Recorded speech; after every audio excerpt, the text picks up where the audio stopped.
ابتسمت واتنهدت.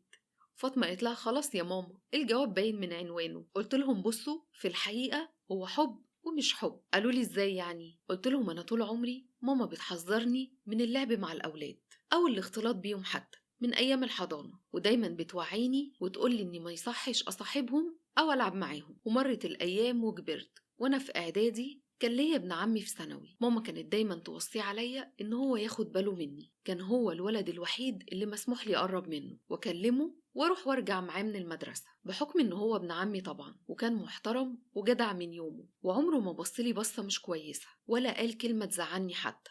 لحد ما دخلت ثانوي وهو كان دخل الجامعة، لقيتني اتعلقت بيه وافتقدته جدا لما دخل الجامعة وبعدنا عن بعض، وما كنتش بشوفه كل يوم. ساعتها حسيت اني بحبه بجد. سلوى قالت لي طيب وهو كان ايه شعوره من ناحيتك؟ قلت لها للأسف كان بيعاملني زي أخته، زي ما يكون مصدق لو حابين تكملوا القصة، اسم القصة مكتوب على الفيديو، وكمان في سهم تحت صورتي في الفيديو، دوسوا عليه هيدخلكم القصة على طول.